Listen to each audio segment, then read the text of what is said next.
I'm Luke Storey. For the past 22 years, I've been relentlessly committed to my deepest passion, designing the ultimate lifestyle based on the most powerful principles of spirituality, health, psychology, and personal development. The Lifestylist podcast is a show dedicated to sharing my discoveries and the experts behind them with you. Jim Poole, welcome back to the show, man. Thanks for having me. Yeah. I love it here. I love your place. Thanks, dude. I love the energy. Glad we got to hang out a little bit today before the show, too. We had the, every Wednesday, we've got the leaf blower here, and I keep forgetting to block out my calendar to make sure that I don't book recordings right at that time, and I always book them right at that time. And so the fortuitous nature of that event was we got to hang out and toy around a bit in the biohacking haven that is the Luke Storey Inc. headquarters. Well, you're a busy man. Yeah. Yeah, you have a lot going on. I do. Good stuff. Sneak in here, get the leaf. I made the leaf blower come at 3. I said, hey, do me a favor. Hey, man, I'll show up a little early. I'll give you $50. Yeah. Blow on that thing for a while so we can hang out. Exactly. But I'm real stoked for this second conversation. In the first episode we did, correct me if I'm wrong, but I think I told you before we started, this is probably going to be about 60 minutes, and then we end up going some 3 hours. We did, yeah. Yeah, and we went deep into neuroscience, psychology, stress relief, relaxation, meditation, all the things that I love to learn about and talk about.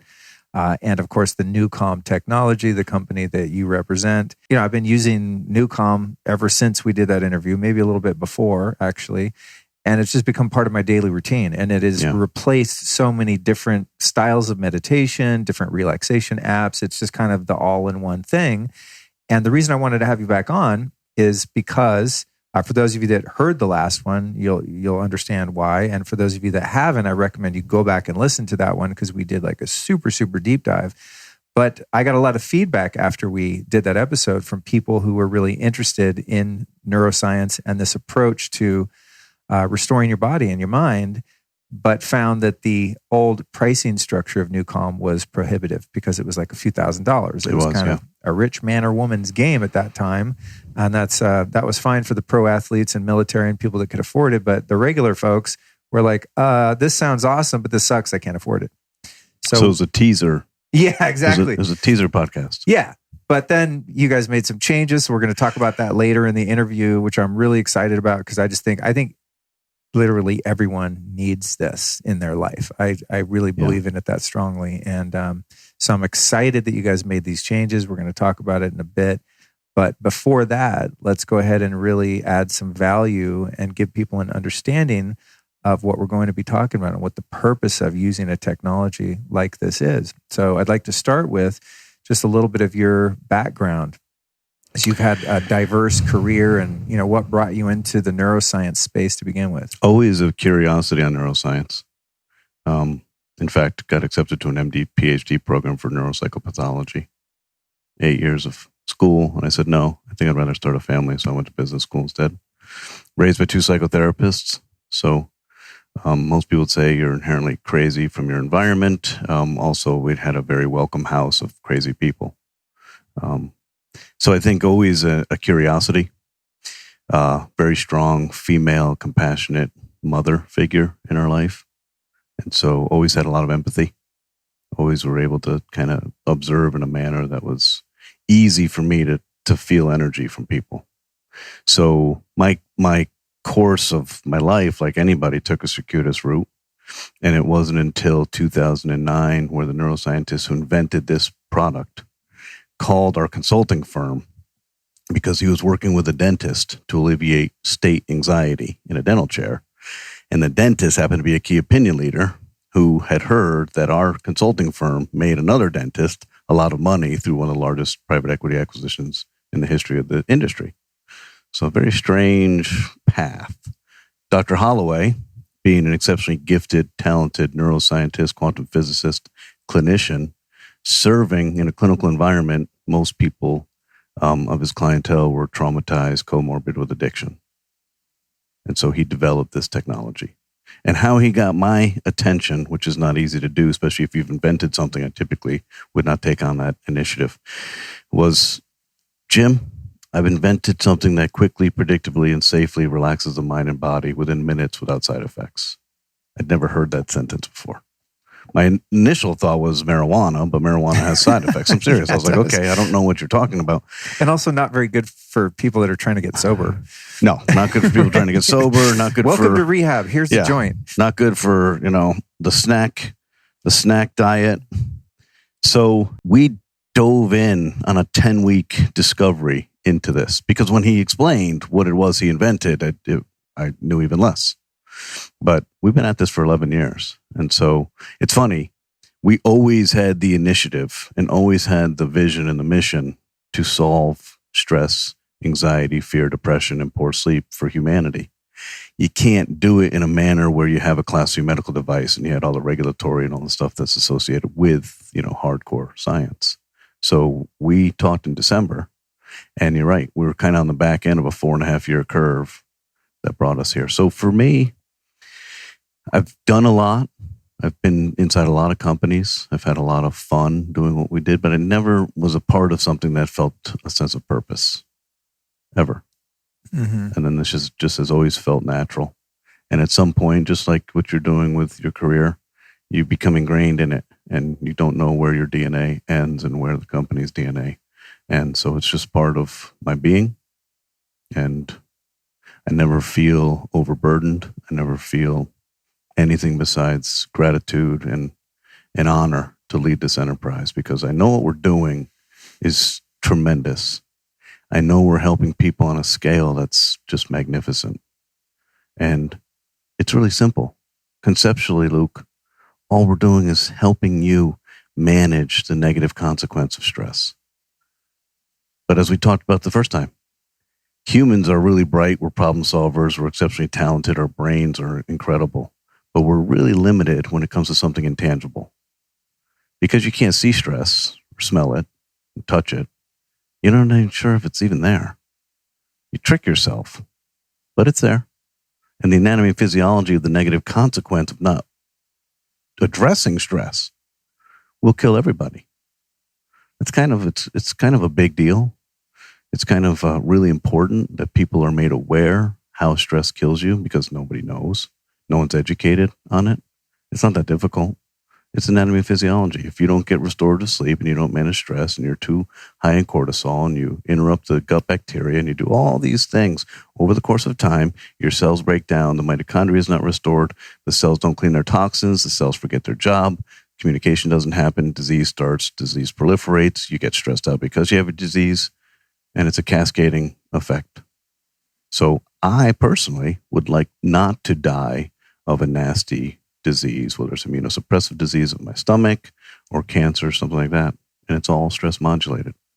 So that's what we're doing. That's interesting you mentioned the gut biome, because over the past few years, I mean, thankfully this happens less and less frequently, but at times of acute stress, a business deal issue, the end of a romantic relationship, having to move suddenly and not have a place, these kind of big life upheavals, a death in the family, this kind of thing. I just had a close friend of mine pass away, and super, super stressful in a sense, just because of processing the grief and having something happen sudden. But one thing I noticed in the past couple of years, when I would have a bout of extreme stress where I'm in that fight or flight thing and I just can't get out of it, is my digestion, no pun intended, goes to shit immediately.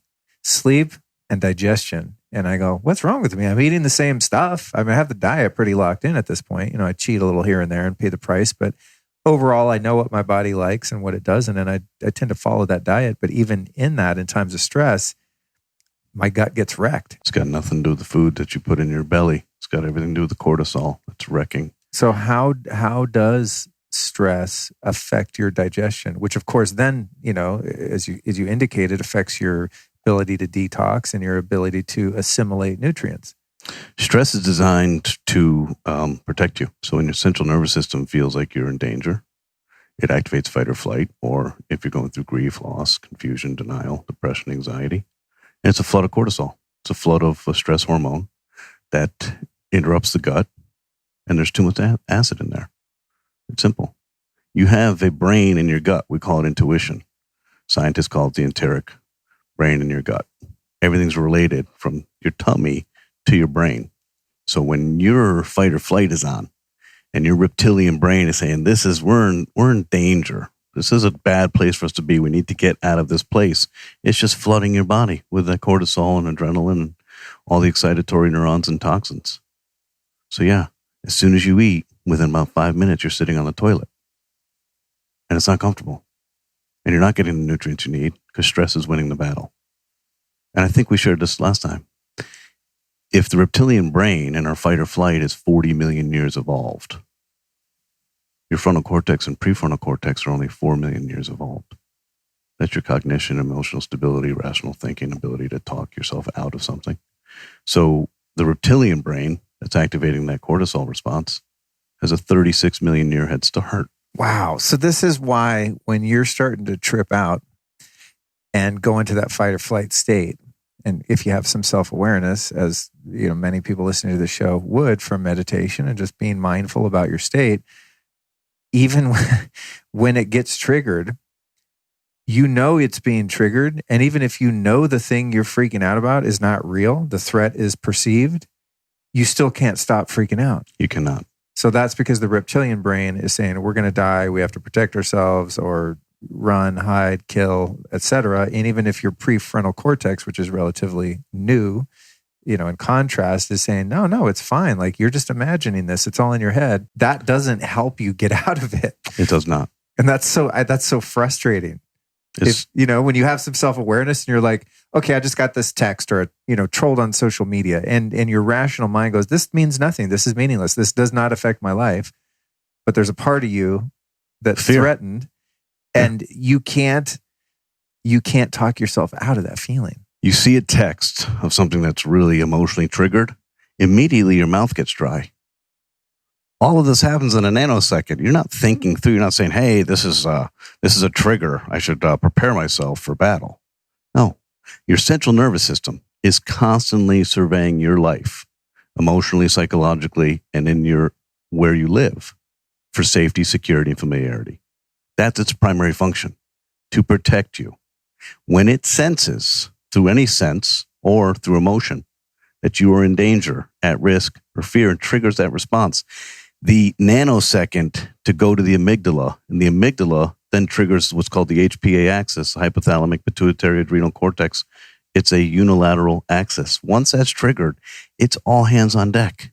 The alarm bells are ringing. So it's not that you have a choice to think rationally. There's no blood flow. Blood flow is cut off to the frontal cortex. Why? Because all your resources are coming to your visceral organs to fight. So you're not even talking yourself out of it. If you look at someone who's in a fight or flight response, whether it's a near-death experience or a fight, if you look them in the eyes, they will look like a shark because they're completely cognitively dissociated. When you are trying to break up a fight, the key is to turn the people's eyes away from the opponent. That's how you break up a fight, because otherwise you're locked in. You're not thinking. You are surviving. So NuCalm comes to the world at a really poignant time. You're not kidding. I mean, it's really, oh my God. It's beyond crazy, all the variables we're having to address as humans. Oh, man. And it's here to level the playing field and say, you know what, reptilian brain, you're not in danger. Life in America isn't that challenging. You're not struggling to live every day. When nightfall comes, predators aren't coming to kill you. So let's stay in this. And it's really about the autonomic nervous system. How do we stay in balance away from the sympathetic nervous system that's driving the cortisol and all the acid? How do we get into the parasympathetic through meditation, mindfulness? But if we think for 1 second, if we don't have the humility to believe that a 40 million year fight or flight mechanism that has been designed to keep us alive, if we think we can talk ourselves out of it, then we're not thinking clearly at all. Because where do you think phobias come from? Do you think a little bug is going to kill me? How many bugs can kill a man? How many? Not many. When you see a bug, why, for many people, does it elicit pure panic? And you can't talk them out of it. You can't say, that's just a little bug. Let that little bug live. No. If you want true fight or flight, be the bug that's looking up at a human with a flip-flop, hitting them at terminal velocity. That's fight or flight. Right. So a phobia is a great Right. example to the challenge that we have as humans to balancing our rational mind with the reptilian mind. And we have to give ourselves the understanding and humility to say, hey, when we're in that space, we have to find a way to cope, because you have to be removed from the stressful response to equilibrate. Here's the challenge, Luke. Most people don't equilibrate. Most people stay with the foot on the accelerator, and they're building more and more trauma. Little things build into bigger things, right? It's like you said, move, economic uncertainty, COVID virus, social unrest. There's so many moving parts that easily trigger you and just add on to this cascading mountain of stress, fear, anxiety, and depression. We're in a really tough place. We're in a tough place. I mean, our planet is out of balance. Our families are out of balance. Our communities are out of balance. Our schools are out of balance. Our politics are out of balance. Our international relationships are out of balance. We're out of balance. And every single one of us knows it. And then you're in COVID, and things that were simple to the central nervous system, simple pattern recognition. Okay, I'm going down Sunset Boulevard. There should be people at restaurants. There should be things. Your brain, it's all off now. Mm-hmm. So I can't, as a human, even rely on simple pattern recognition. I'm overstimulated just trying to get through a normal function. I mean, going to the grocery store early in COVID, you go to the grocery store, you have a mask on, you're not touched, you're looking around, then you get home and you're washing all your clothes. It's like, what is this? So everything has been turned upside down. And prior to COVID, we were already suffering through the second great age of anxiety. The first one was after World War I, when the world did not seem grounded. We were already there. And now you have the Me Too movement, and you have a galvanizing force of saying, hey, there's things here that are corrupt and need to change. You have racism and all the stuff happening there. Again, another catalyst. You have COVID. What is COVID? Well, it's a virus. Can you see it? No. Can you touch it? No. Can you feel it? No. Is it real? I don't know. Right? So you have all these things. It's just adding up. So many people, your audience, try to meditate. Good luck, man. Good luck turning off monkey mind when we're dealing with a heap of shit. Especially if you, like myself, sometimes, unfortunately, I hate to admit this, but if you look at Twitter before you meditate, I've been struggling with this ever since cell phones came out, because I was meditating before cell phones were ubiquitous, and I always had this thing. I'd read my spiritual literature, especially when I was early in recovery. There were two certain books I would read every morning. That's the first thing you fucking did if you want to stay sober. I'd read those books, and I'd, get spiritual principles in mind, truths, knock myself in the head with those truths. Then I'd meditate and pray. And then I'd go out and interact in the world and make phone calls and stuff. And then when cell phones came to be, I mean, they were a lot less functional then. You couldn't get online as easy. But as cell phones became more connected to the web and you had smartphones, I had this habit of, I'm just going to check this one thing and then I'll meditate. And what I perceive has happened, and I still struggle with it to this day. Now, I have NuCalm. But the thing about NuCalm is, and you guys will learn this later, but the app is on your phone. It's not you go buy a device, which is great because then it's just on your phone. It's very convenient. But it's like, to click on the NuCalm neuroacoustic software and listen to a track, or click on Twitter, or whatever, Telegram, or these other apps that I have that are more private, and there's groups of people that I'm part of, and we're sharing really provocative information because it's, we're trying to avoid censorship and whatnot. But the more provocative that information, the more triggering it is to the nervous system, especially first thing in the morning. And I find on days where I do have the discipline to resist, and I'm like, nope, and I don't have any notifications on my phone except texts. I don't get any notifications. Well, now I got this, camera and alarm on my house. Someone tried to break in the other night. So now I have a notification. It was me. I was just a couple days early. If someone's on my porch. But man, the discipline it takes to go in and click my NuCalm icon rather than one of those other apps with so much going on in the world, it's actually really difficult. I think when things are at least feel more normal on the surface, it's like, I never used to follow news or politics or any of that, because it's just like, who cares? It's all the same. They put another bonehead in office. It's all just theater. And then a few years ago, it changed. The theater at least changed dramatically. The characters changed. And I started paying attention to some of that stuff. And then, the world has become so polarized. I feel it's incumbent upon me to stay alert to some degree at as to what's happening. Not like I have any power over it, but it's just intriguing. It's sticky, the clickbait of what kind of shit show is happening today. But I do notice if I activate that, even if rationally I'm like, no, I have a great life. I got a podcast today, like, a wonderful woman in my life, like great, cute dog. I'm eating well, everything's fine. Even rationally, if I look at that stuff and I start feeding into it before I've really checked in and calmed down with my center of who I really am, I do tend to have a lot more anxiety throughout the day. Of course you do. I can't shake that initial peak out into the world. I think you have more discipline than you give yourself credit for. I think there's a subversive sabotage happening here because you definitely have the discipline not to click on. And you're giving power to strangers over your health. Don't click on it. Thank you. Never again. Don't do you, it. Coach Jim. Don't do it. I had the same issue. I mean, I run a global neuroscience company. I fly over the world. There's a lot of responsibility. It's an honor. It's a gratitude. It's also responsibility. And I used to have my phone on all the time in hotel rooms, and I would get texts from, Pakistan or wherever, and it'd wake me up all night. And then I had a realization about 5 years ago, wait a second. I don't need to let other people interrupt my health. I turn the phone off. It was so liberating. So now when I get up in a hotel room, I make a choice. Do I want to turn this on and activate? Because it's rarely 10 out of 10 is great news. Yeah. Or do I want to NuCalm first, reset myself, get to a place where I can respond to stimulation instead of react? That's all this is. Mm-hmm. It's giving you pause so that your brain chemistry is in a better place to look at things with a perspective that's not easily triggered. You do not have to look at Twitter and relinquish control over your health and well-being and your anxiety and your reptilian brain. Don't feed it. You're feeding it. You're challenging yourself by feeding into the reptilian brain and then saying, okay, I'm going to solve it with NuCalm. Don't do it. Well, that's the thing. If we meditate, whether it's NuCalm or however we tune into that witness observer place in ourselves, which is in that quantum field primarily, right? That's where you live as consciousness, and then you're embodied, and embodied is where all the threats are because it's the body that's trying to protect itself.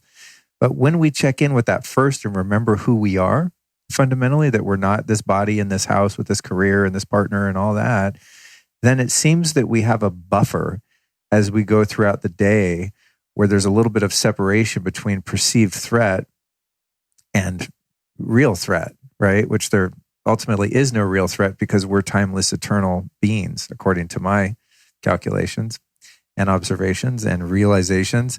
So I think it's incumbent upon us each to build the discipline, right? However we're checking in with our highest self first thing, especially first thing in the morning, in order to build that resilience. So when the material world starts chasing our ass throughout the day, or that we perceive that it is, we have that perspective that we don't need to attach to all of those dramas that are going on throughout the day. In the morning, your cortisol is the highest. So in the morning, you're more vulnerable to be triggered. Ooh, shit. I never thought about that. So you're adding fuel. You're adding fuel and challenging your ability and giving people control over you.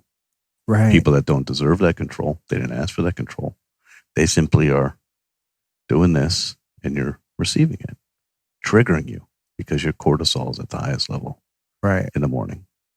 God damn it. I gotta break this habit. I've fallen in and out of it. You did. You broke it already. Okay, Tomorrow you're not doing it. We did it.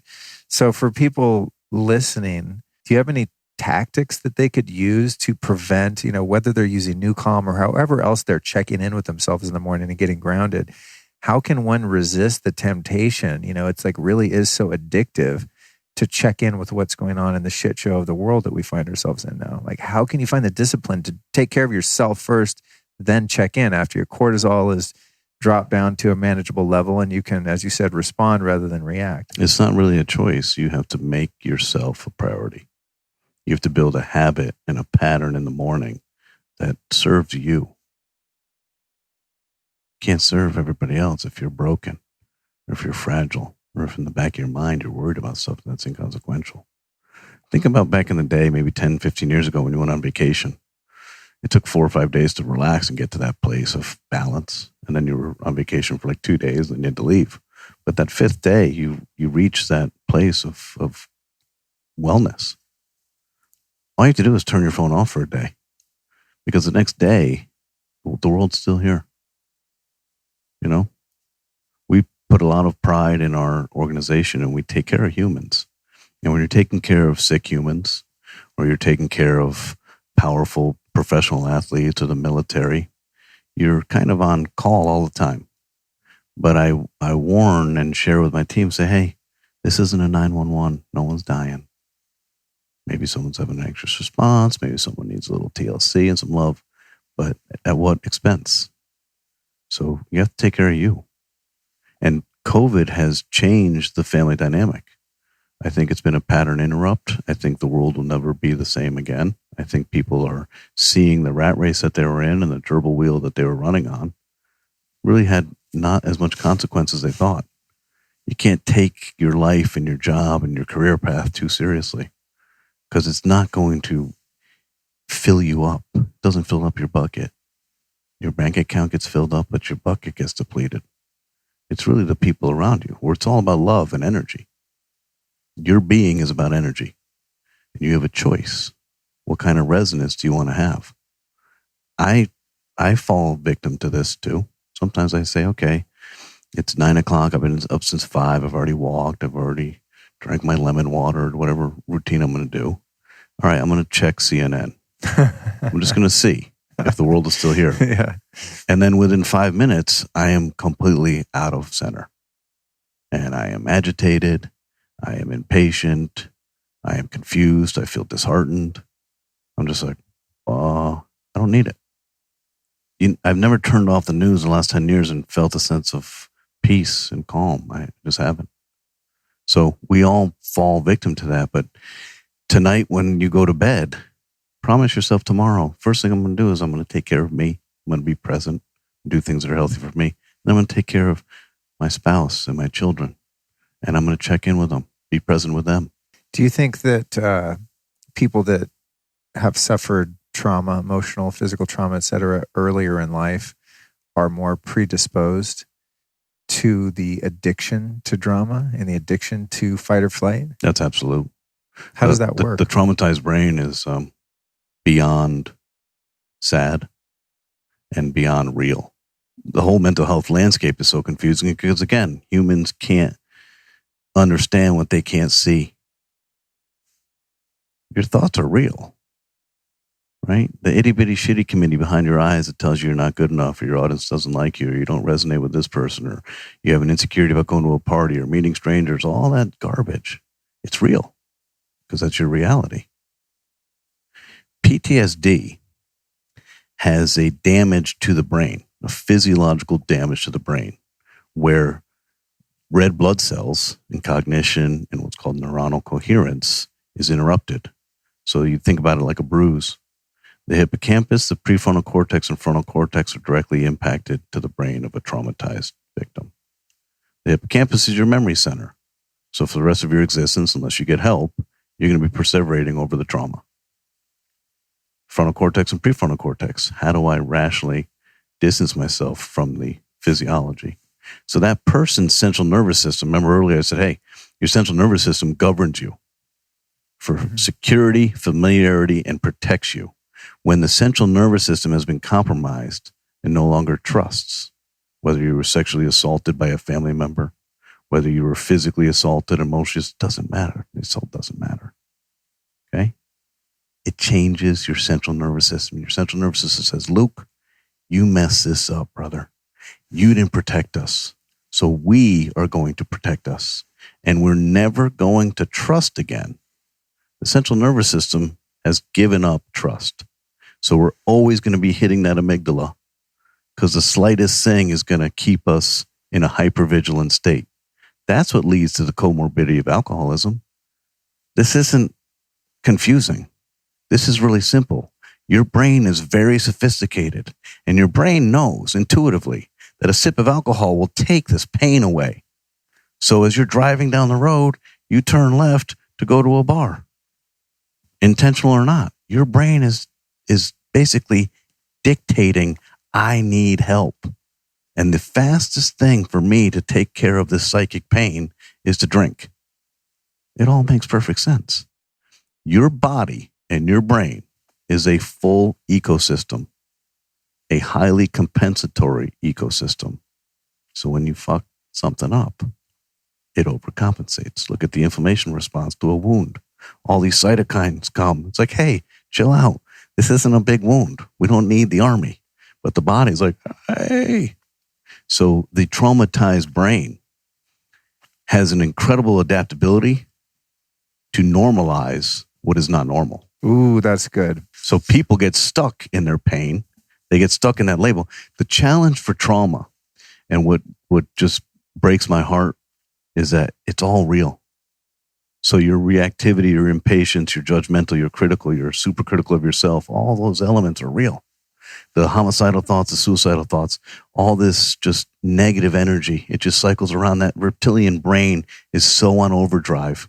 And the challenge is, if I'm living in a high stress, poor sleep, high stress, poor sleep, high stress, poor sleep cycle, I'm never getting to a place where I can be observing in my life, where I can take a deep breath and reflect and pay attention.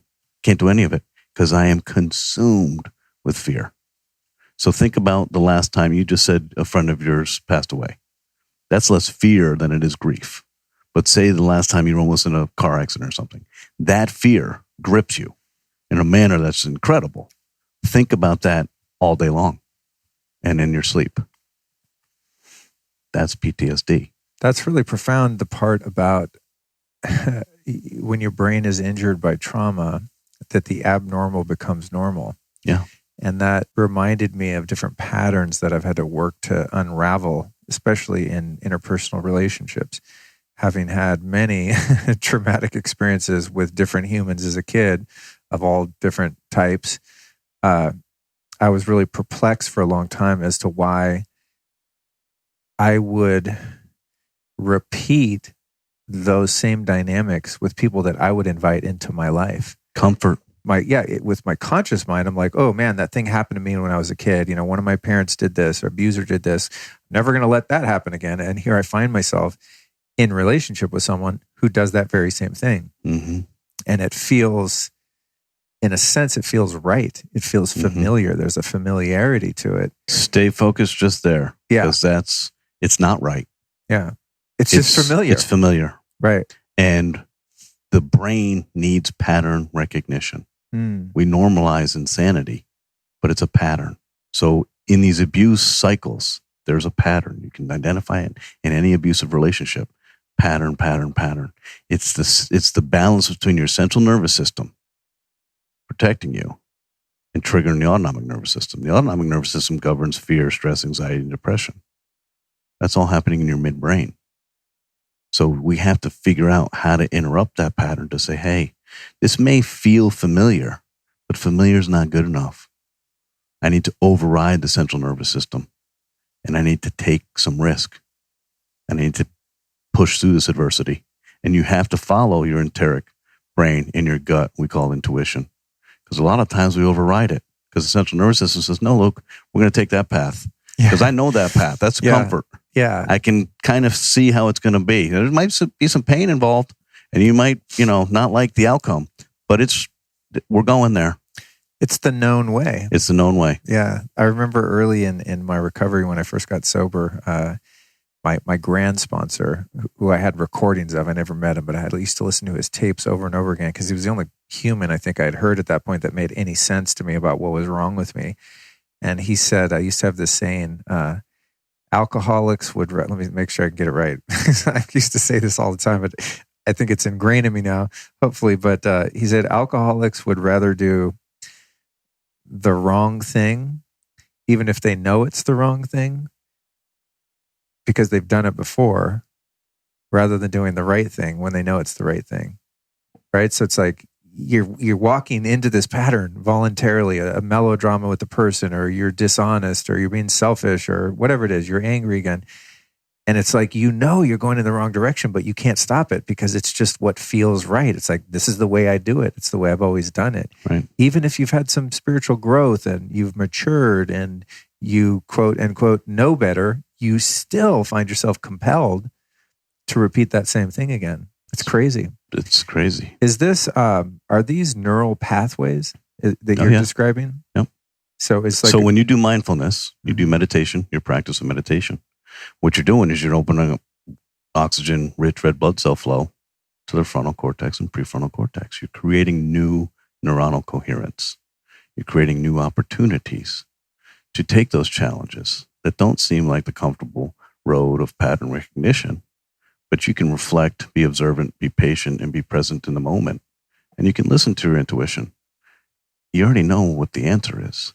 Now you get to take actions that override the central nervous system and that need for pattern. And when we do that and we do override it and say, I'm thinking about, let's say you've always been in romantic relationships that are dysfunctional. You swing the spectrum between being the unavailable, heart-protecting, closed heart person that doesn't let anyone in, can't trust anyone, or you're the needy, codependent, like love addict that just needs validation and attention all the time. I guess those are two contrasted ends of that spectrum, right?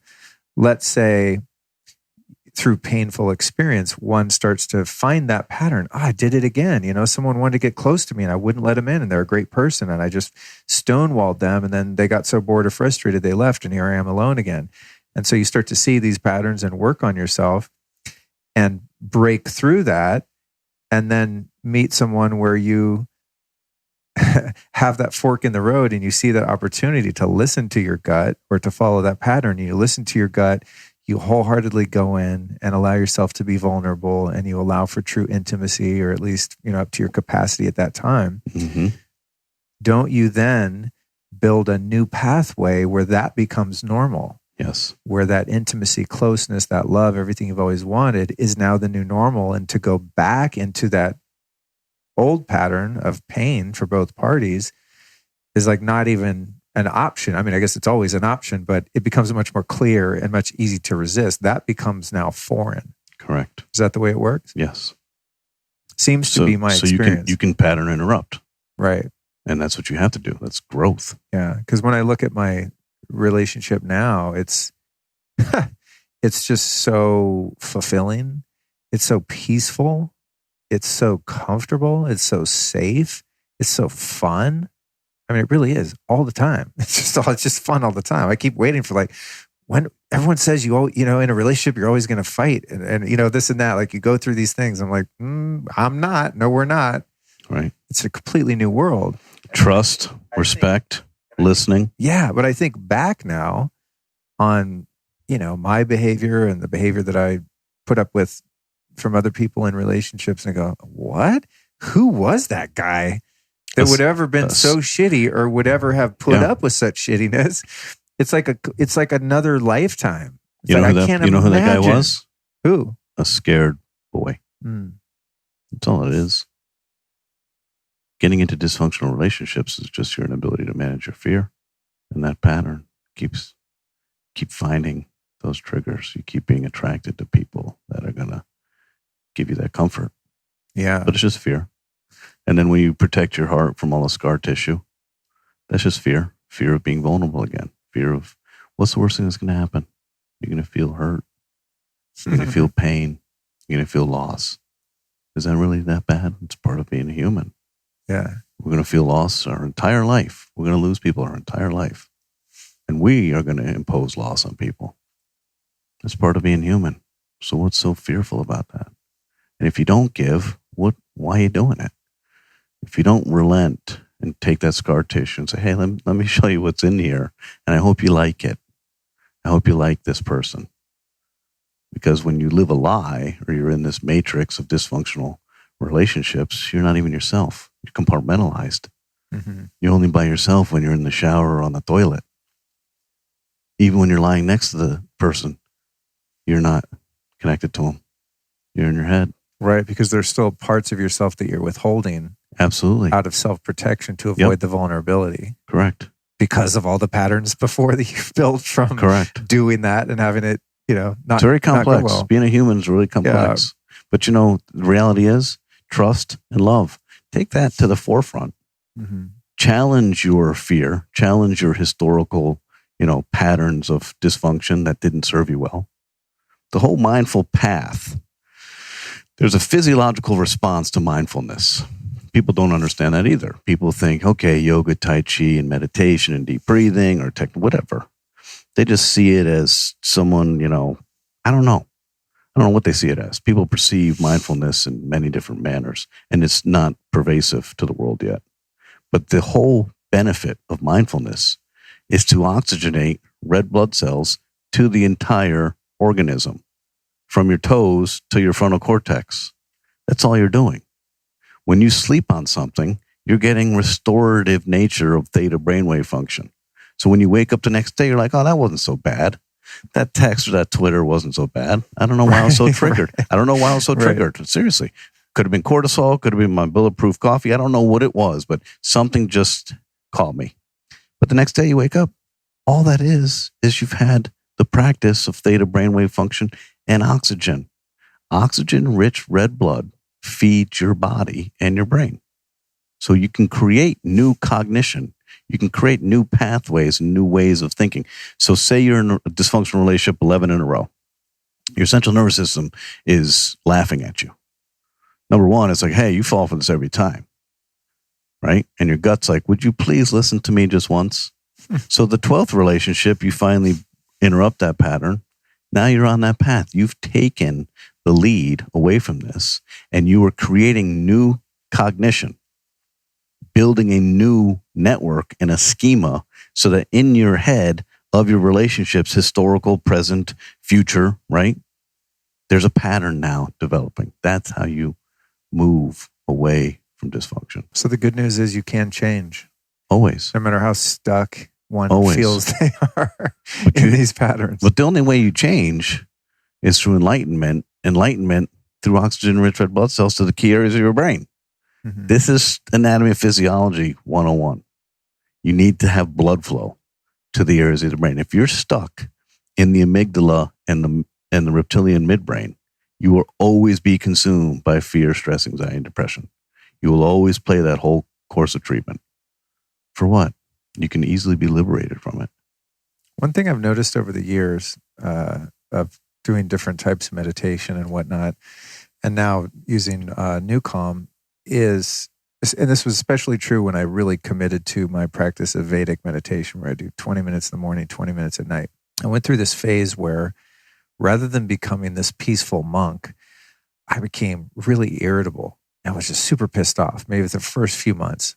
And then I asked my teacher, Jeff Kober, about it. I said, dude, I thought meditating is supposed to make you more chill. I'm becoming more of an asshole. He said, perfect. That means you're doing it right. And the way he described it from that lineage of teaching was that you have all of these repressed and suppressed scars, emotions, triggers, etc. And when you're dipping into that, what I guess you would refer to as that theta brainwave state, in your neuroscience vernacular, I guess they would just call it the field, right?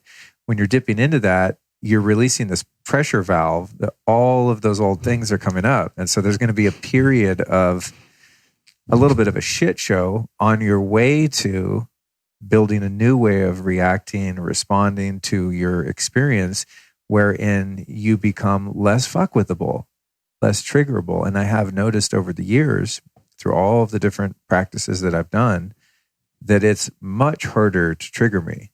And even if I do have a moment where I get sideways, I have a much easier time coming back to center. And I've noticed this with Allison too. I observe her sometime, and she's been on her own shamanic path and doing her thing. But, she'll get annoyed with me, like get pissed off for a second. My old pattern is to like hold my breath, freak out, because I had people early in my life that were really mean and abusive and explosive and violent, right? So when someone that I care about and I trust acts like that, I think that I'm about to get really hurt. So I'll see that in myself, calm myself down, and then I'll watch her. And it's like 5 minutes later, she goes in and does whatever she does in her way, and she's over it. So it's like, it's amazing. And then it's just like nothing ever happened. Maybe, we need to communicate for a minute, and it's just go, you did this or that. And go, okay, sorry, I'll change. Thank you. Thanks for the feedback. But it's not only in relationship with people that are close, it's all through the world, even in the COVID drama, and there's rioting and all the crazy shit going on in the world. I have noticed that it's rare that I get taken for a ride. Like I was calling you for some advice a couple of weeks ago, And I was in it. And you told me, you're like, oh, you're locked in it. However you phrased it. And I was like, I know, I'm stuck in this thing. I'm in my limbic system. I can't get out. And I was doing all the things. But that hasn't happened for a long, long time. It was a big deal. It was like a year or something where I spent days with bad digestion and couldn't sleep and just couldn't get myself out of that fight or flight thing. So the good news is that no matter how much shit we've been through and how, locked in that lane we seem to be, when we are willing to practice mindfulness in whatever way we choose to be most effective, we can actually build resilience where even if you get jarred loose for a minute, you get out faster and it happens less frequently. Mm-hmm. Instead of every couple days you're in this fight or flight, it's every few months you have a bout for a couple of days where you're going through something, and it's usually warranted because it's something substantial and meaningful. It's not something totally imagined. Right. That's what used to happen to me. It's like I would, I don't know, maybe you get a parking ticket, and it's like my mind would build this whole story, and my whole day, if not week, would be ruined by that $80 loss. And how dare they? And why am I such an idiot for doing that? And all these stories that I start to build around something that was completely insignificant in the large scope of things. Do you things. think a reptilian brain would perseverate over a parking ticket? Yes. Yeah. Do you think your higher conscious brain would? No. Right. Because it's so inconsequential. Right. So the challenge of going into meditation the first 6 months being impatient and kind of being a dick. Yeah. Guess what? You got work to do. If you can't just go like this, say, okay, I'm going to be, more present. I'm going to have better energy. I'm going to be able to respond instead of react. So you're doing the hard work. Did it kill you? No. Was it that difficult? No. Did you enjoy it? No. Did you get through it? Yes. When people start doing NuCalm, and then it looks for those that are like, what are you guys talking about? I'm sure at this point I've said the word so many times, someone's going, what? but when someone starts doing NuCalm that's never really meditated and just really sat with themselves, is it common that they go through a little period of off-gassing old stresses? NuCalm is amazing because humans are amazing. NuCalm is the same tool for everybody. You do the same thing I do. You're different.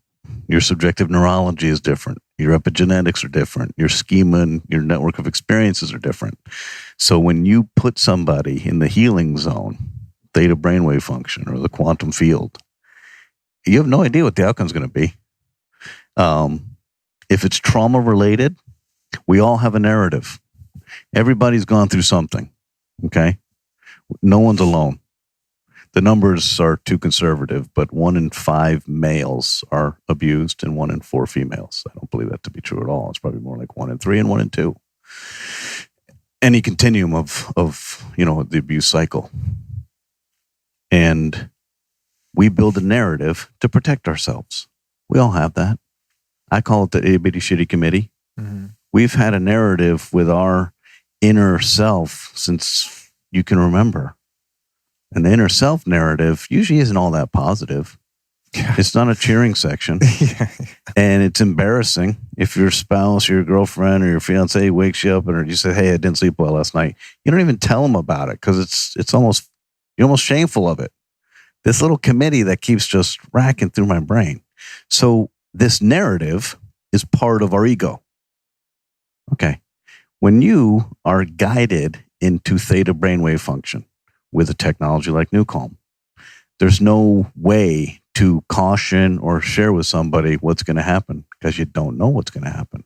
Could it be the first time that you do NuCalm where you're liberated from your narrative and holy cow, conflict unresolved is in my face? Could it be the third time? Could it be the 5th time?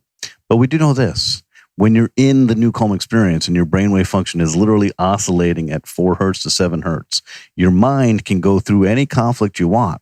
Your body cannot react. It is a very safe place. So we don't know. We see NuCalm tears a lot. I personally have administered NuCalm to thousands and thousands of people across this planet. And I can't tell you who's going to have NuCalm tears and have this cathartic moment where they visited a deceased relative or they sat with Jesus. I don't know. Or they saw the purple chakra. I don't know who's going to do what. But invariably, everybody goes on a journey. That's why I always call it, welcome to your personal NuCalm journey. Because I don't know what's in store for you. But I do know this.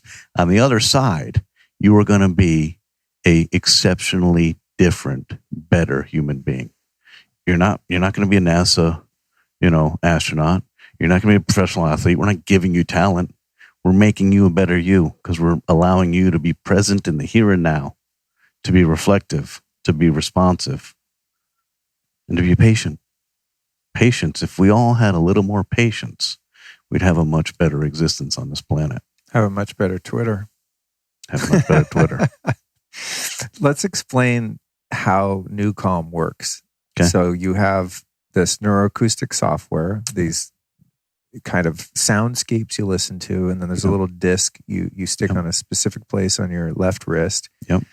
And then you essentially just lie down or sit down and listen to these sounds. And my experience of it is it's like a guaranteed deep meditation just about every time. Now, I've tested it when I'm in full fight or flight and nothing, even NuCalm, won't break me out of it. And I'm just like, well, I'm sure I'm better off after that 20 or 30 minutes than I was, but I'm still triggered. And that's like that once a year kind of meltdown, huge shit happens and, it just is what it is. But as someone who's meditated for a long time and was very committed to my Vedic practice for many years, it's kind of hit or miss. One morning I go into the zone. I'm like, I'm in here. Here I am. I'm in here. I'm in theta. I'm in the quantum. It's emptiness. I watch the thoughts go by. I don't grab them. They're like grasshoppers on a field of wheat. It's just fun. I'm just sitting there observing and I feel like Buddha. Next day, get up. I'm like, what about that letter from the IRS? Did you check your email? What if that deal doesn't go through? God, I think that guy's pissed at you. You better email, all the shit, all the chatter, the monkey mind. But it's never reliable. And I still think any meditation is a good meditation. And that's how it's taught, because sometimes the mind just does need to process. And it's not like you can, in a quantitative way, say the meditation where you felt stillness and peace was a more productive or better meditation than one in which the mind was very active. But I still prefer the one where the mind's very still. Right. And I'm able to just sink into that space because that's where I resolve things. And that's where I do my creative vision work, is from that space. I see the interconnectivity of the universe and I put pieces together and have great ideas. And I come out of it and I have a way to implement them in my waking state. So that's my personal experience of it, is almost every single time I'm just taken into the kind of meditation that I want, whether or not I want to or not. And even if I have been somewhat already activated, like in that bad habit I described before, where I get up and I engage with the world a little bit, if I just went and tried to meditate just on the natch after that, there's no way I would be able to drop in. Right. But I can get up, get a little cortisol, do some shit. Oh, I have to send a package, do this and that. Then I do NuCalm. This is what happened this morning. I did it in the hyperbaric chamber. And I went into the deepest meditation for 40 minutes and it was beautiful. That wouldn't happen. It'd be very rare and very difficult to do that on my own. Correct. So I can imagine for someone who's not meditated for a really long time, and they're just like, oh, I'm going to start meditating today. But first, I'm going to pay some bills. I'm going to respond to this pissed off email, and I'm going to look at my tax bill, and et cetera, et cetera. And then I'm going to go meditate. Like, good luck. It's very difficult. So that's kind of my experience of it. And that's how the thing works for those listening. But break down for us some of the science. What are you listening to? What are those sounds? Why are they so odd? And not, it's a song, but it's not a song because it's totally unpredictable and you can never memorize it, even after 500 freaking times. Who makes the music? How many different, tracks are there within one song? And what does the disc do? Kind of break down the whole thing. Awesome. Because it's freaking fascinating. It is fascinating. So we're taking a neuroscience approach to mindfulness, and we are taking an approach to create balance of the autonomic nervous system. Most humans run with their foot on the accelerator way too much and don't have enough rest and digest. You could look at mindfulness practice as being the autonomic nervous system of the parasympathetic nervous system. So our goal with NuCalm is to manage your brain. That's a big task. It took a very, very bright quantum physicist, neuroscientist, clinician over 20 years of exploration, research, and development to figure this out. The brain is a compensatory ecosystem. So if you play with it here, there's going to be something here, okay? So this is a 3-step process because nothing is that easy. we can't just use auditory entrainment. We can't just use, biochemistry, et cetera. So first things first, the disc on the left wrist. So the disc, it looks like a sticker, looks like Sesame Street. It is so complex. There is a signature or recipe of frequencies that sit on top of a Lakhovsky multi-wave oscillator that's 6 levels deep. Okay? That's holding a biostatic charge. There's a software that's imprinted using a Tesla coil on top of that disc 8 times. Really? So on that disc, when it's in the Faraday bag, I have one right here. Oh, yeah. Let's show it on the camera. So, for those of you listening, sorry, we'll have to explain it, but you can watch this on YouTube. In this bag, this is a Faraday bag. It's an anti-static bag. It's keeping the frequencies inert and safe from EMFs. On top of that disc, this Lakhovsky electromedicine designed element, all right, a multi-wave oscillator in and of itself, is holding a recipe. That recipe is the ingredients that used to be in what was called the NuCalm cream, mostly inhibitory neurotransmitters focused on GABA A and GABA B. What we are trying to accomplish is to slow down the body's natural resistance, which is adrenaline. So anything that you do, your central nervous system governs you for safety and security. Anything that comes near you, surgical procedure, medicament, has to get past Kaiser Sosa there, your central nervous system. Okay? So we are going to negate this, and we're going to put you in a level playing field so that we can manage your brain. So one of the key elements to why NuCalm is so sophisticated and has been awarded the only patent in the world is Dr. Holloway is not a focused allopathic Western medicine doc. He doesn't have an expertise specifically in cranial electrotherapy stimulation or neuroacoustic software. He's a holistic practitioner and a neuroscientist. He knows the outcome. The outcome is profound. I want to manage your autonomic nervous system. And I have to get through 40 million years of the amygdala HPA axis. And I got to go through all these complexities.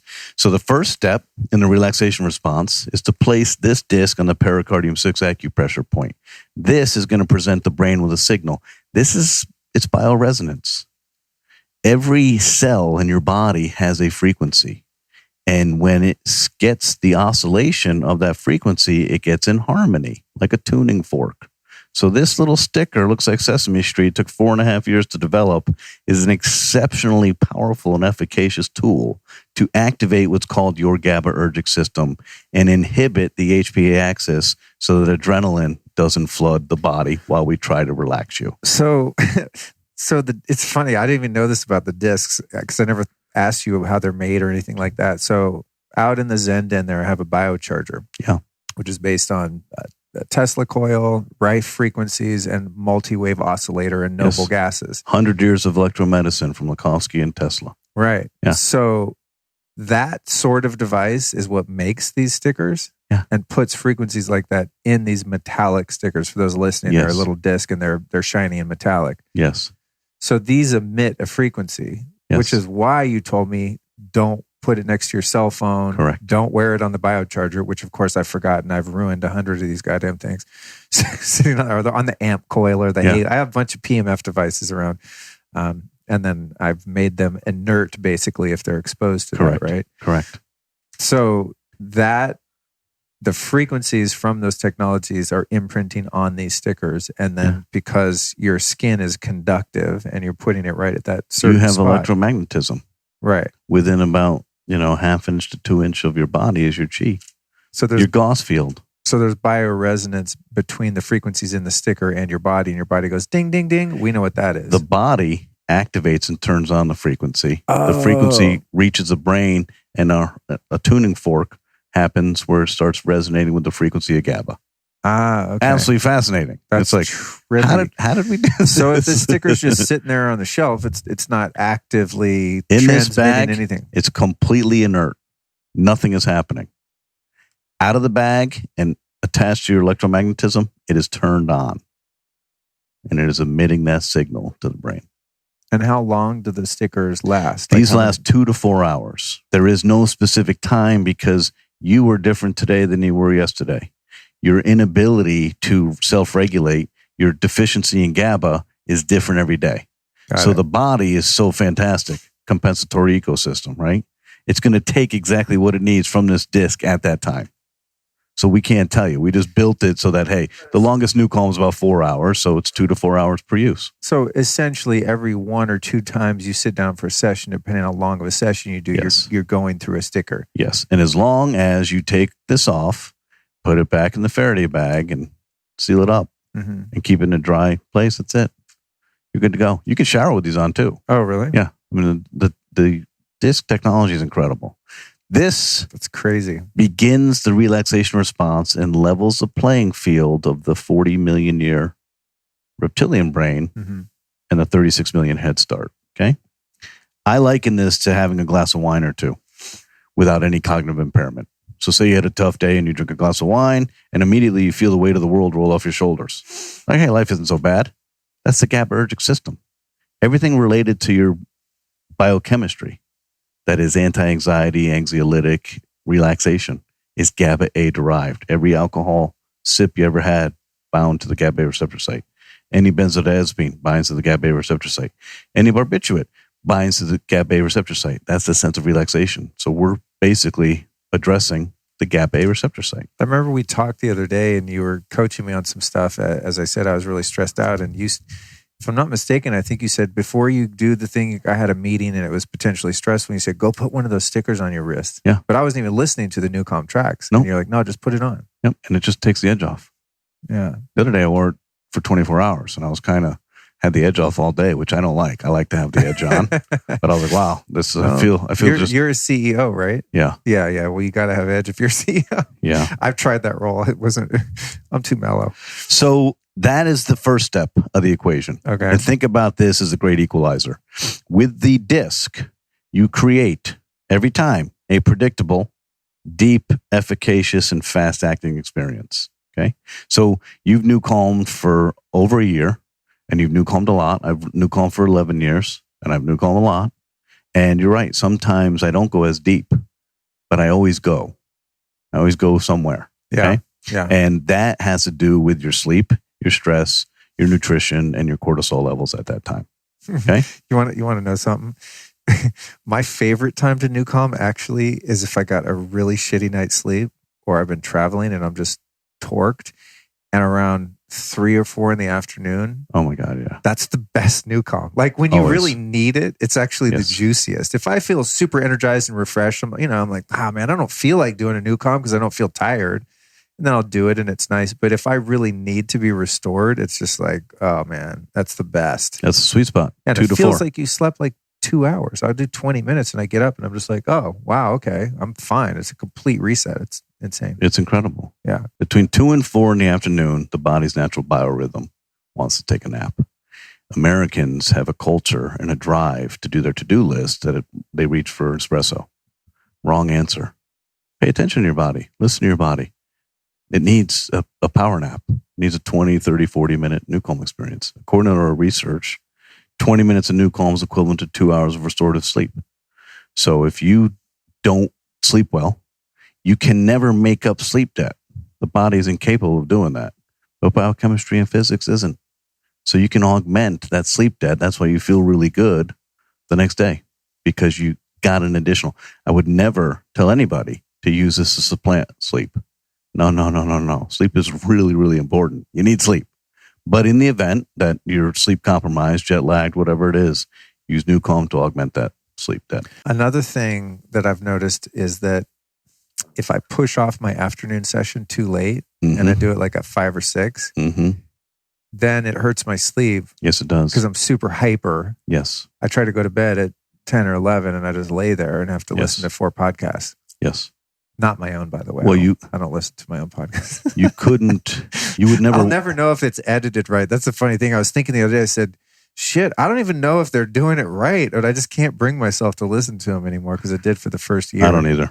I listen to nothing I do. Yeah. I just moved to the next thing. I don't know. It's just, I'm not that excited with myself, I guess. But anyway, back to what I was saying. And so now it's kind of like sometimes I skip the afternoon one if I haven't done it early enough because I know I'm going to tank my sleep. I'm going to get a huge rush of energy at like 9 or 10 at night. Yes. So say if I have to work late and I know, okay, between 11 and 1, it's quiet in the house. I can get best work done. I'll NuCalm at like 7 or 8 in preparation for that. What's up with that is simple. 20 minutes of NuCalm is equivalent to 2 hours of restorative sleep. So if I NuCalm for 40 minutes, I'm getting 4 hours of restorative sleep. If I do that at 6 o'clock at night, you'd never take a 4-hour power nap before bed. It absolutely will interrupt your sleep. Got it. And so you're very lucid. You're very clear-headed. You've got great positive energy, but you really want to sleep. Yeah. So we tell people after 7 o'clock at night, don't do NuCalm unless you want to have an incredibly productive, lonely evening. Right. Yeah. Yeah. Okay. Well, I'm learning. Okay. So that's that's the disc. Okay. And second now tell piece, me about the tracks. Okay. And then also there's new tracks, which I'm grateful for because I guess you said it's been about a year since I first met you and got this thing. The other ones I listened to so much. Yeah. That it's not like they bother me because I just lose it anyway and you go into that deep state. But I was really refreshed to hear some new ones. So thank you. And there's a lot of them. Yeah. So thank you for doing that. So there's also an eye mask. Eye mask is simple. Disc and eye mask help with the relaxation response. Most of the method of action of NuCalm lies within $5 million of patented physics, mathematics, and algorithms as we are pacing and slowing down your brainwave function. So today, you wake up and you're a little slow in your brain and you have a cup of coffee. What does that cup of coffee do? It increases the oscillations of your brainwave. So maybe from 14 hertz to 17 hertz. Focus is 15 hertz. All right, so my brainwave is going faster. What we're doing in NuCalm is a Herculean challenge because in the daytime, we're taking your brain down into alpha and theta. So we are using very, very advanced patented physics to present the brain with a pattern like a NASCAR pace car. Okay? So in this amalgamation of amazing mathematics, there's several elements because the brain is so sophisticated. And we're going to trick your brain, not just once, but for the rest of your life. You're going to do NuCalm every day and you're never going to build resistance to it. So in here, we're using binaural signal processing, a little bit more sophisticated than a binaural beat, but we're using the physics associated with how do we present the brain with a beat that your ears can't hear. So is that because of the left and right hemisphere? Because you're listening to it in stereo and that how it works, creates a coherence between the left and right. It's a lack of coherence. Yep. Oh, so the caudate nucleus of the midbrain is processing information from the auditory motor cortex. So your ears don't hear. They bring the signal to your brain. Your eyes don't see. They bring the signal to your brain. The visual cortex is interpreting the information. Okay. So for the brain, the caudate nucleus is the center point there. If I present, for the sake of simplicity, if alpha brainwave function is 12 hertz to 8 hertz, and I want to present your brain with 12 hertz, I will put 512 hertz in your left ear, 500 hertz in the right ear. So when it reaches its target, the caudate nucleus, that dissonance, the brain won't accept. So this was discovered by a German scientist in 1839. The brain naturally subtracts the difference and you're left with the difference, which is 12 hertz. Oh, that's crazy. That's binaural beat and binaural signal processing. Absolutely fascinating. Again, the body's a compensatory ecosystem. It's amazing what the brain will do. So we use binaural signal processing to get a certain beat to your brain that your ears can't hear. We also have a pitch and frequency mathematical matrix. So say at minute 1, it might be 12.5 hertz frequency and the pitch might be 161. That whole mathematics is throughout the entire track. Now, the complexity and why NuCalm is so powerful and patented and unique and valid, and we've served, millions of people in the last 11 years, is that the brain, central nervous system, has a little tool called the reticular activating system. That governs all stimulation to your brain. And the reticular activating system has 2 primary functions: pattern recognition and shortcuts. So when you listen to a 99-cent binaural beat track, or you go to the HoloSync or Monroe Institute and you pick a focus track, the first time you listen to it, it's amazing. The second time you listen to it, it's good. The third time you listen to it, it's fair. The fourth time you listen to it, it has no impact because the reticular activating system has figured out the pattern. So what we've done, and why this is so complicated, is there is a nonlinear, constant oscillating algorithm perpetually moving your brainwave and perpetually moving your reticular activating system to figure out the pattern, but it's always moving. So people say, well, my mind wanders in NuCalm. We say that's a manifestation of the mathematics.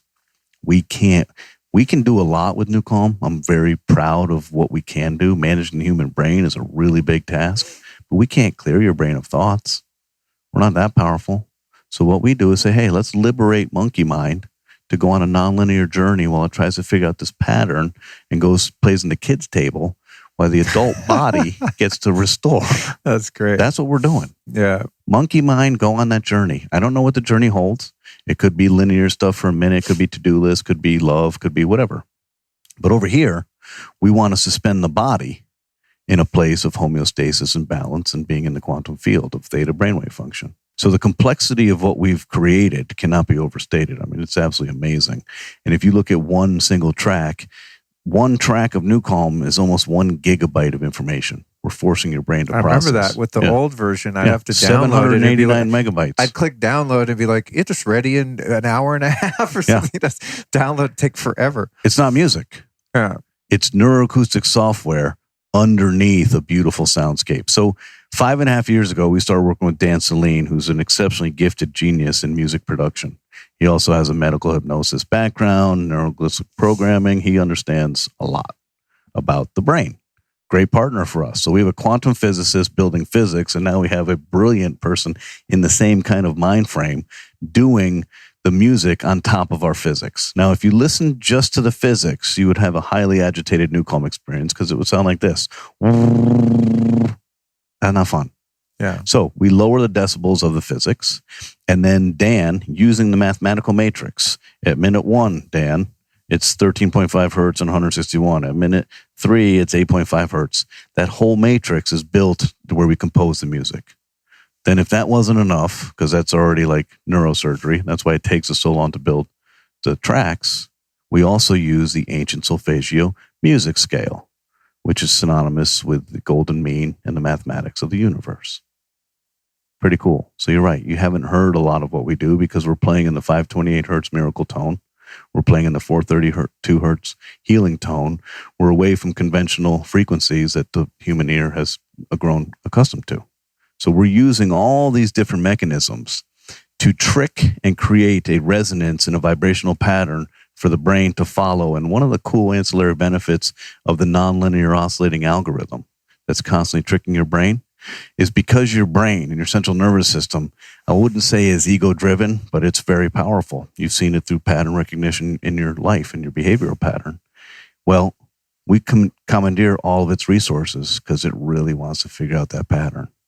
So the reason you slip in so strong into NuCalm, and you notice this, between Power Nap and Power Nap 2 and then Deep Recovery, we were furthering our strength.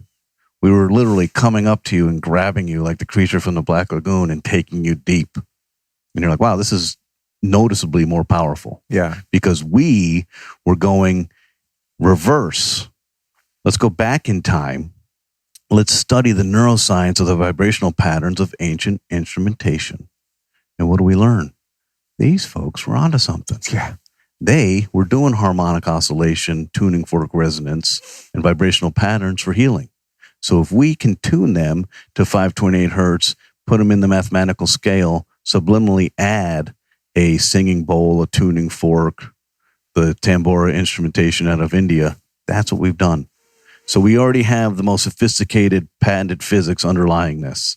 And we've had that physics for years. And it's worked like a charm, but we're not satisfied. So we're building and building and building to the recipe. So 1,675 days ago, we began the quest to get away from a Class 3 medical device that costs $4,695 and truly achieve our vision of liberating people from stress and poor sleep without drugs. That quest led us down 2 paths. The invention of the biosignal processing disc that allowed the frequency and the harmonics to the brain, and further building out this catalog. So when we launched the new app on September 15th of this year, we doubled the amount of neuroacoustic software we previously delivered to the world. Doubled. So Dan and his Oompa Loompas back in the factory were working very, very hard. It's incredible what we've pulled off. So how many tracks are there in the new software? There's over 12 hours of unique tracks back there. There used to be only 5.67. You know what's weird about it too, and I guess it's like you just explained that it's built that way, but even if in one of the tracks there's a signature piece of music, there's one little hook, Yeah. it's on a sitar, guitar, whatever it is, and you're like, oh yeah, I remember this part. I can never, and I'm a musician too. I mean, you can show me a song, I can learn the song and remember the song, play it over and over again. Did it for 15 years. Maybe not that well, but I did it. I mean, I wouldn't be sitting here if I did it great, right? I'd be off on stage playing a song somewhere. But seriously, I'm pretty good at memorizing music. And I'll try to kind of, I don't count bars, but I'm like, oh, right about now, that thing is going to come in. And I'm always wrong. I can never memorize the Newcom tracks. You're in the quantum field. There's It's no so way. weird. Yeah, like you couldn't learn one of those songs. No. It's impossible to learn. It's impossible. It's so weird. There's no music that's like that. Every music can be learned, it seems to me. Well, what's interesting is, and you've mentioned this, if we were to create melodies that your brain connects to, we keep your monkey mind engaged. We cannot engage monkey mind. Monkey mind is at the kids' table. Go work with crayons, monkey mind. Right. We're going to heal the body. Right. So that element is exceptionally powerful. So we do small hooks, and then we think, hey, your brain kind of deductively reasons we're going to go there. No, we don't. We switch. Or we bring in environmental sounds. Every piece is meticulously designed for that purpose at that time. If we want you in 5.5 deep theta, we're going to keep making it, the recipe work to keep you in that space. And is it just me, or at the end of a track, is there a bed of frequencies that brings you out of it and wakes you up? Because I feel like it's not just you. It's absolutely always the okay. case. Because I start sensing when it's over, even though I'm completely out of time space. Yes. I'm not checking my watch or looking at my phone to see how far I am in the track. My brain starts to go ding, ding, ding. It hears certain tones and it just kind of knows like, oh, we're coming to the end. And then sure enough, the track ends. It's really weird. Become more self-aware of your environment. I wouldn't say you're waking up because you weren't sleeping, but you were hovering in that quantum field of theta brainwave function, dissociated. So in the 50-minute master track, say rescue, 50 minutes, we can't just take you into theta. Your central nervous system would not appreciate that whatsoever. So there's what we call the departure lounge. We're tricking your brain for the first several minutes, and you're not really going anywhere. And you feel this all the time. Yeah. And then when we say, okay, we think you're ready, and we've relinquished that locus of control, we think we're ready to take you into the healing zone. You feel your body like you're going down in an elevator or okay. So it takes us a while to get you down there. Then you're down there in theta for about 30 to 35 minutes. And then the last 4 minutes of every track we've ever created, we're bringing the frequency back up to 13 hertz. Oh, okay. Because we don't want you, first of all, not to reach a natural endpoint, but if you don't and you're still going, we don't want you to fall asleep. NuCalm isn't about sleep. NuCalm is about being in the healing zone just above deep sleep. But we don't want you coming out groggy. We want you coming out focused, refreshed, and feeling like you had the best night's sleep of your life, even if you just did NuCalm for 25 minutes. So everything, we could talk for hours about the meticulous design of what we've created because we've had to reverse engineer everything and do all the patents and all the regulatory. It's absolutely mind-boggling what's been accomplished, which makes me think this isn't really man-made. Right, Blake may not be human. It's just there's a divine intervention to everything that's worked. But the big picture here on the science side is this is proven, patented, clinical neuroscience. And the reason it's predictable every time is that it's not up to you. We're simply using biochemistry and physics to manage your brain. And the beauty of it is, Luke, is we can go from stage 4 cancer, some of the most fear, high cortisol profile on the planet. We can go to a theater of war veteran who saw trauma he can't reconcile and it's just out of their mind. And it doesn't matter who you are. From a monk to someone egregiously ill, you go to the same place. And we could look at a QEG, we can look at an EEG, we can look at heart rate variability. It doesn't matter what we look at. You're all going to the same place. Because if the brain and body only communicate 2 pathways, chemical messaging and electrical messaging, and NuCalm commandeers both pathways, there's no escape route. We know exactly what's happening to you when it's happening. The only difference is what your mental journey is. That's it. The Right. body's doing exactly what it's supposed to do. It's hovering in parasympathetic dominance, and it is healing by synchronizing your heart with your lungs, slowing down your respiration to one breath every 10 seconds, which is also synonymous with the golden mean in the mathematics of the universe. And you're breathing 6 breaths a minute while we fully oxygenate your entire body and mind. And that's the healing property. So this is creating a heart-mind coherence. Absolutely. Which brings me to my next question. And that is, I forget if I told you this or not, but Tony Robbins is a big proponent of NuCalm. Roger Waters of Pink Floyd fame. You've got high-level special ops military people, professional athletes, really high-performing people, and many well-known people, right? Yes. There has to be some connection here with Joe Dispenza, because I love Joe Dispenza's meditations and his events. I went to his event a few months ago. Phenomenal. And when I interviewed him, I said, hey, Joe, I'm doing this thing with your meditations, which are really cool. And the music's beautiful, great soundscapes. Right. I don't know if you ever heard them, but I said, and I just got lazy and I stopped doing this, but I said, I have this thing, NuCalm, Joe.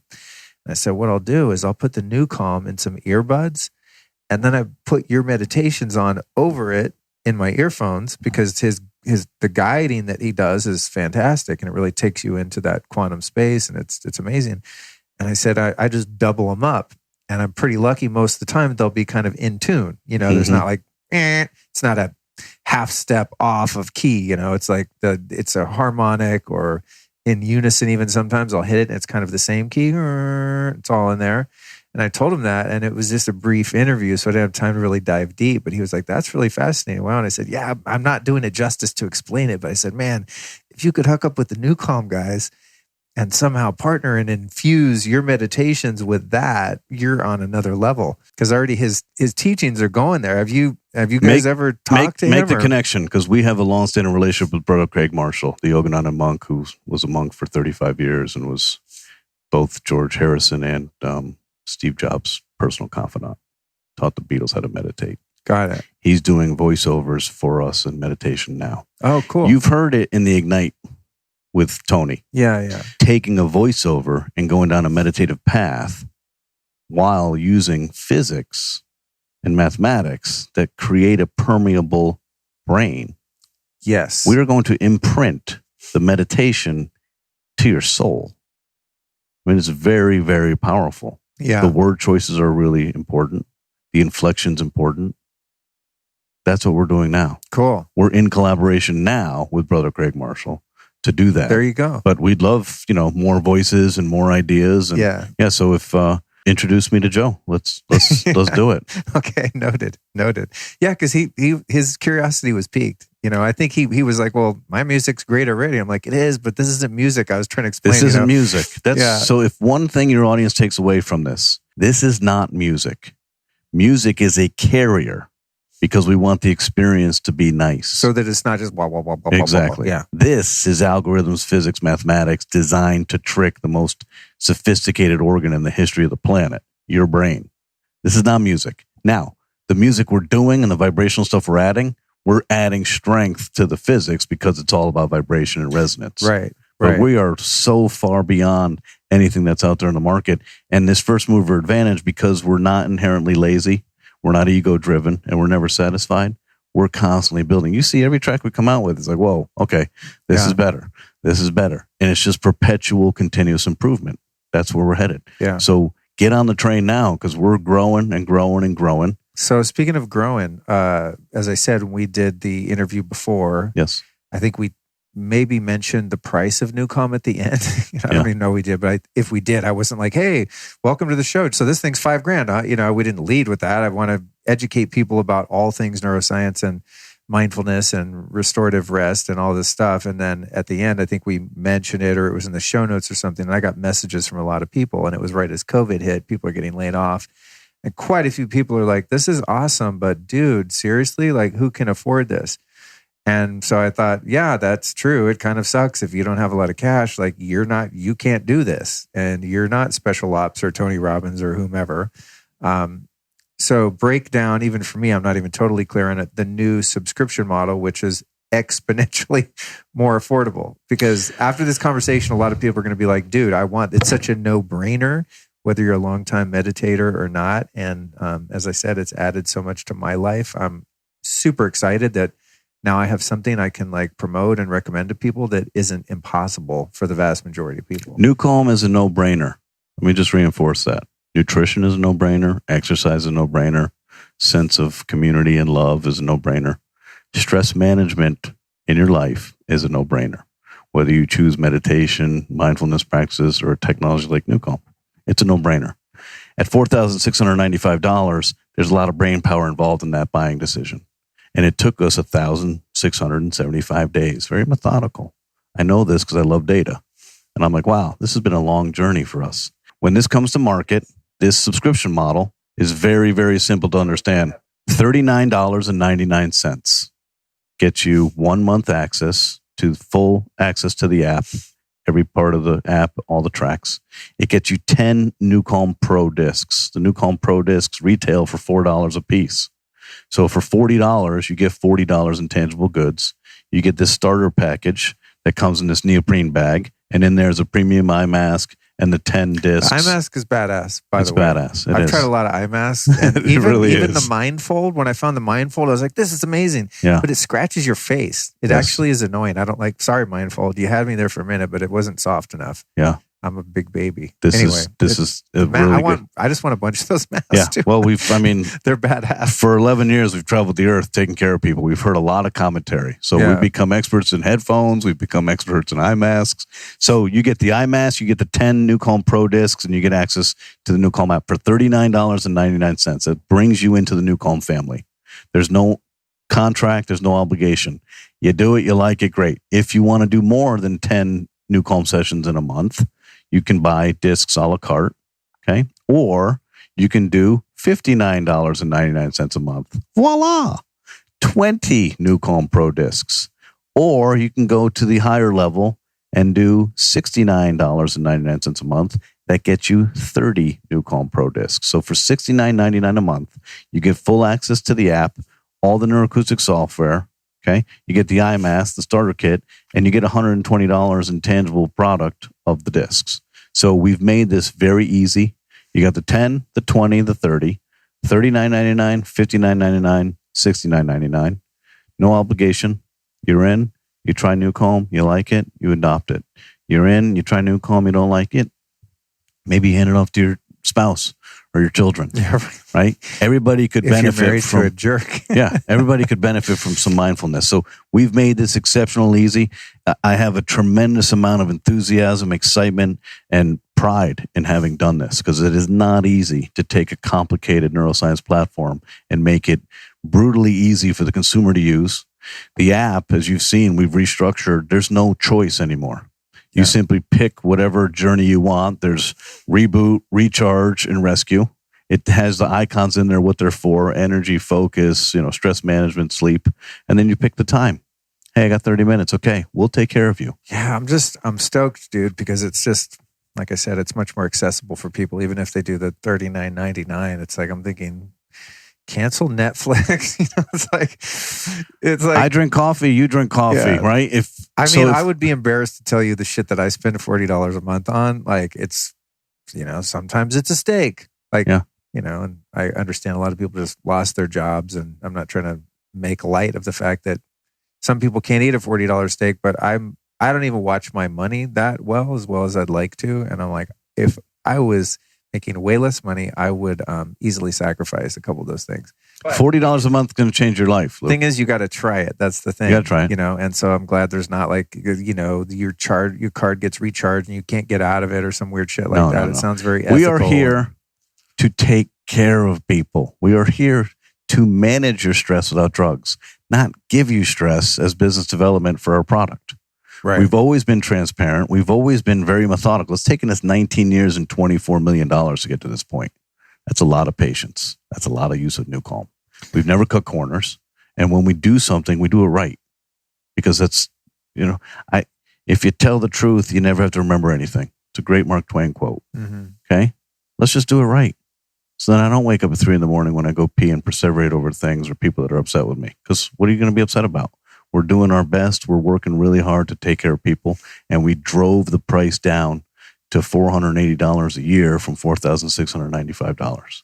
Right. And we're very, very excited to bring this to the market. Well, I'm happy for you as well as the customer, because I can imagine, as someone who's marketing a product that isn't some big tangible thing, when you're talking about $4,600, I mean, I want to see like the amp coil, the Nano V, the biocharger, a sauna, a hyperbaric chamber. It's like you want to see something big that's tangible. Like, oh, okay, I see why this costs this much, because I have this big gadget. But with NuCalm, I mean, I knew because I was using it, but other people, I'm assuming, were like, what? You get a little packet of stickers and access to an app for $4,000? Like, who's going to, it's a tough buy-in unless you've tried it and you're like, oh, okay, now I get it.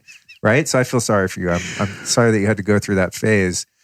If it doesn't kill you, it makes you stronger. Yeah. You know, just, I mean, if you're doing the conferences and stuff and people can experience something, then they're like, oh my God, I feel amazing. I don't care how much it is. But even then, we've had at least 50,000 people try it, love it, and just couldn't afford it. Yeah. And we always knew we have to get here. We will get here. And we've done it.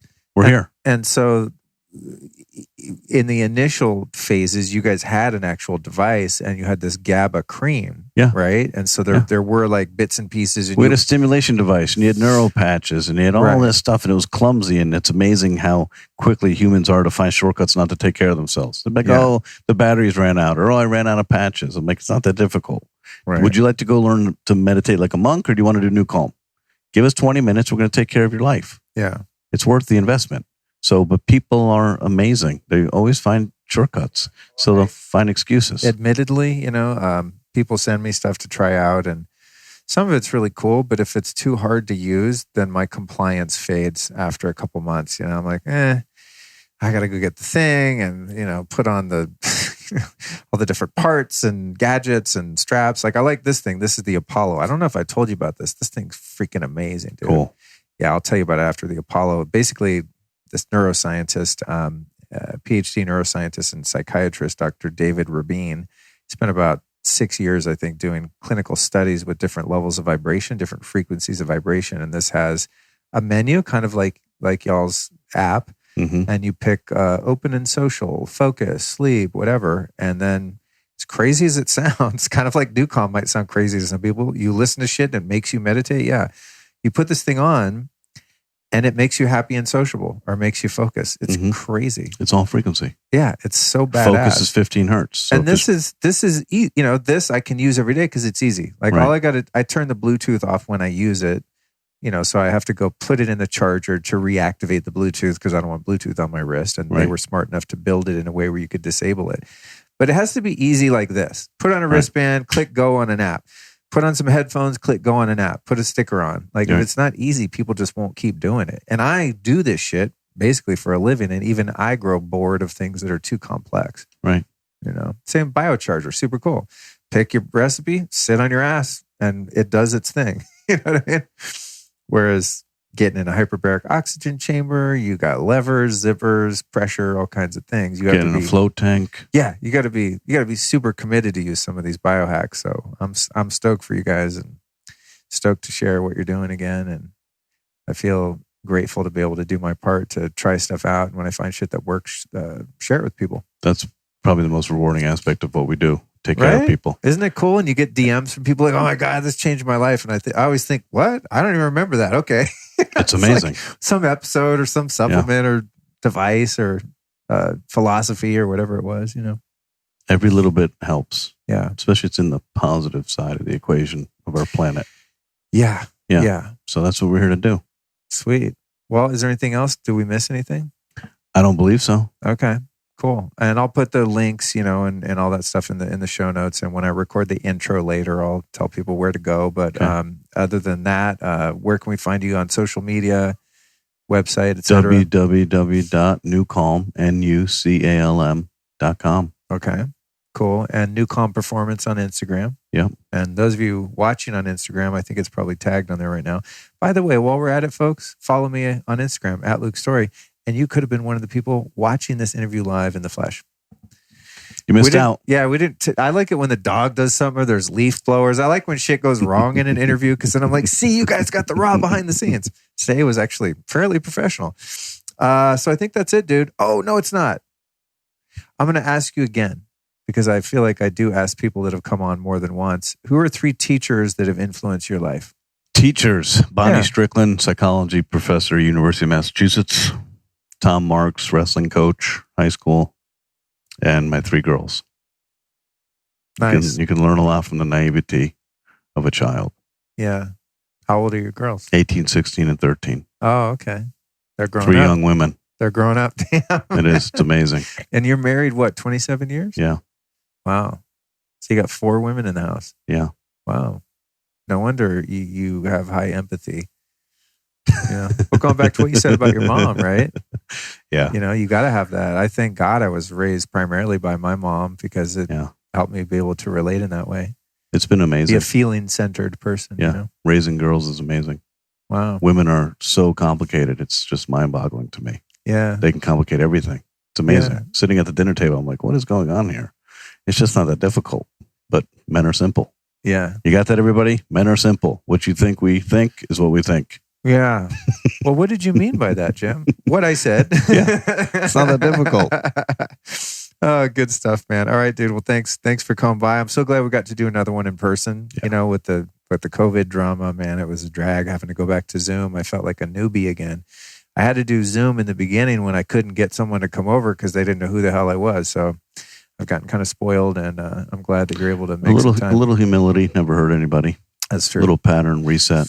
Well, you know, it's funny. Some of my top interviews in terms of downloads and popularity have been ones that I did on Zoom because it was a fire conversation and the guest was intriguing. Bruce Lipton, I think, is still my number 1 download, and that one was on. I did it on Skype at the time actually, and it was horrific because my internet kept going out and it was so embarrassing. I was like, I'm so sorry, Bruce or Dr. Lipton. I'm so sorry. Hang on. And I'd have to have him start over. And he was so gracious and patient. I thought, man, this dude really walks the walk. He's the real deal because he was so cool to me. And we still salvaged my number 1 episode. Awesome. But I just like when I get to know people and hang out. So thanks for coming by. My pleasure. Yeah. You're the man. Thanks, dude. Okay. Be well.